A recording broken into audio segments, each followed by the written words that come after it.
Welcome back everyone, it's Monday and we're tackling another recipe.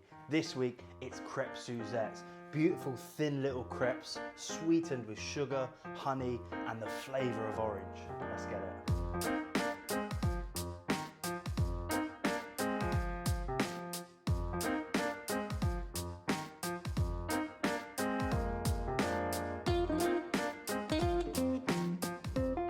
Now, first thing you want to tackle when you're doing these are your pancakes. Your pancake mix needs about an hour to rest in the fridge just because you're going to work that plain flour and sort of tighten it up slightly. So you want it nice and soft and relaxed for when you stick it in that pan. We're going to get egg, sugar into a metal bowl and just give that a good whisk. Now you want to make sure when you're doing this stage that you incorporate everything at every stage that you go along. So when you're whisking the eggs and the sugar, make sure they're all incorporated. There's no bits of guppings up the side of the bowl. You're getting everything and you're whisking it all together. Once that's done, add your flour, and then same story. Now the flour is going to make the batter go a little bit thicker. You want to stretch it out. Stretch out those lumps, if you get any, and really make sure that's all incorporated. The flour's in, the eggs are in, the sugar's in. You're starting to get that iconic pancake sort of looking batter. Now you're going to slowly incorporate some milk.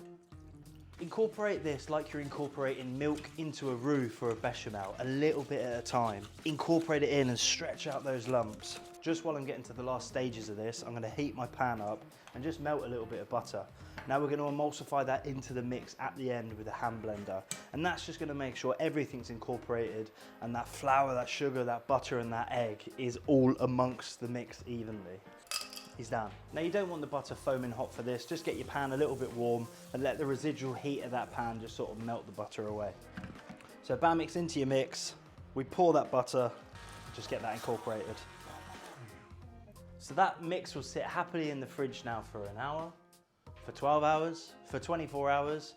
This is mise en place, ready to rock. So if you've got a hot date, husband, wife, girlfriend, boyfriend, coming around tomorrow, you can get this done in advance, leave it in the fridge overnight, wake up in the morning, and then get these cracked out in the morning. Christmas morning as well. Do you want to do your normal Christmas breakfast, or do you want to upgrade it slightly? Do some crêpes Suzettes with flavours of cloves, cinnamon, and nutmeg. I've melted the butter in the pan I'm going to cook the crêpes in because it gives it a nice little film of butter residually left on the pan. That means I don't have to add any excess oil. The pan is ready to go. I heat up, put the pancake mix in, and start to make the crêpes in the fridge. And now we're prepping the oranges. I've just got to zest these. I'm going to zest about one or two. What is the history of Crêpes Suzette, Gab? Crêpes Suzette actually originated in France in 1895. Right, okay, it's an old one. Really old. It was a chap called Henry Charpentier who was an assistant waiter at Café de Paris. Okay. And he was looking after the then Prince of Wales, soon to be Edward VII, King of England. Right, okay. And after a big accident in the kitchen, he didn't really have time to fix anything, so tried his luck, tasted it, thought he'd get away with it. What happened? All the cordials set fire, according Right. to his book and good old Wikipedia. Okay, yeah. But yeah, so tried his luck, served it to him and said, you know, Prince of Wales, I've named it after you, and called it Crêpe Princess because the word crêpe is feminine in the French language. Yeah. Opposed to Prince, which Yeah. he obviously was. Yeah, exactly that. But then the Prince of Wales, Edward, was sat with a lovely French lady called Suzette. So out of politeness said, no, let's name it after Suzette. And that's why Crêpes Suzette. So the dish was probably already on the menu. For sure, yeah. I think it was. But the flambe bit is the cordial set in a fire, like a nod to. Yeah, exactly that. The burnt caramel / flambe thing was very much a thing that came in later, I think. Right. Okay. Cool. Mental. French romanticising. Classic. There you go. Yeah. And good old Henry got a cane, a hat, and a jewelled ring as a thank you the next day. It's mental, isn't it? How they used to send like restaurants gifts. You barely get paid nowadays. I know. I've never had a cane before. Right, thank you, darling. That's right. Zest is done. I'll stick that in the bowl.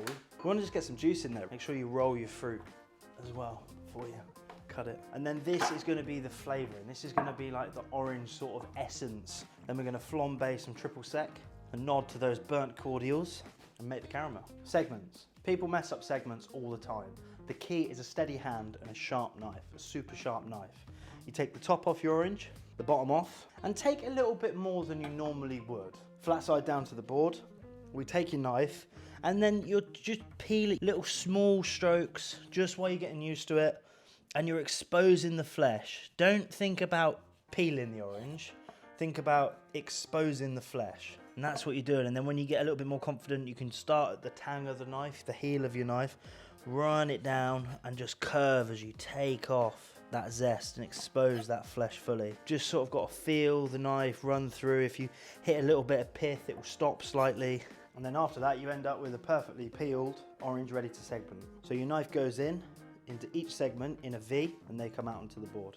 And you're letting the blade of the knife do the work here. Start at the bottom, rock all the way up to the top and back through. But be gentle. I'm not putting any pressure on it. I'm letting the knife, the edge, the cutting edge of the knife do the work. Are the segments ready to go? My crepe mix is out of the fridge. I've got the pan coming up to a hot heat. We're just going to pour that in. And then swill it is the best word to use. Swill it around the pan till you get this sort of really thin crepe. Our crepe's set and I can smell it starting to caramelize. I'm going to use a little palette knife and just run it around the outside of the pan just to start to release that crepe from the metal. Take my fingers, lift and flip that crepe over. And we're just going to fold it into quarters and get that out onto the tray. Because all my mise en place is done, that hot pan now going back onto the stove is fine, because we can get onto our caramel straight away. We'll take a squirt of honey, and then we're going straight in with sugar. Now the reason I put honey in with my caramels is because it's an inverted sugar. It helps reduce the risk of your sugar crystallizing in the pan. So you want to make sure you've got everything ready to rock once that caramel goes in the pan. Because once the sugar gets to the stage where you need to cool it down, it's going to be bitter and it could burn in seconds. So as soon as that's smoking, starting to make you cough slightly, looks a little bit like it's going too dark, you get your orange juice and you put out that fire.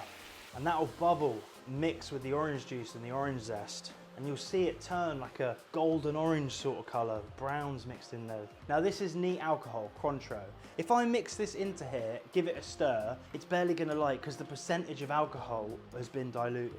So what you want to do is put it just in the middle, don't stir, and ignite. And then this is going to flambe off. You can smell the orange, the bits of zest that have come to the top of the bubbles are going to start to caramelise and char. It's iconic, it's delicious, like me. So the sugar and the honey is caramelized. The Cointreau's in, we need butter. Straight into the pan.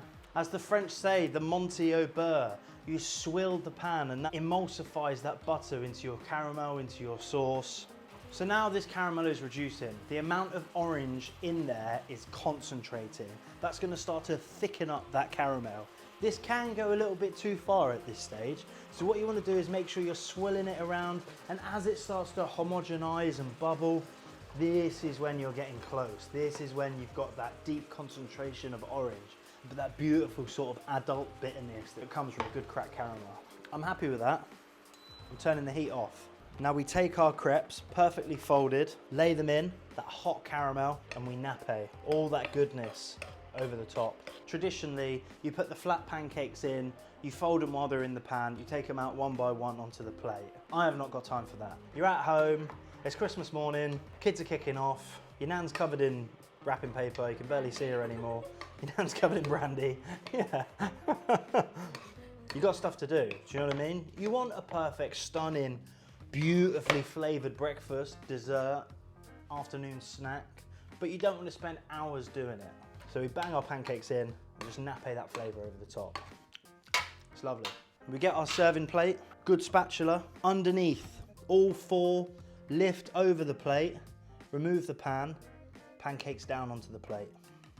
Segments into the caramel, and you just stir and warm these slightly. And we just place our segments on. And this is a classic for a reason, do you know what I mean?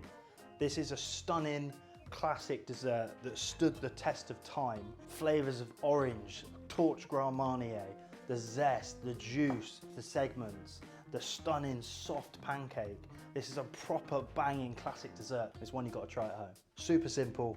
So we just finish those segments off and then nappe or drizzle that sauce over the top. And that's it, a proper French classic. The nod to Café Paris, where this dish was invented, that beautiful, stunning golden brown orange caramel. Crêpes Suzette. Ah,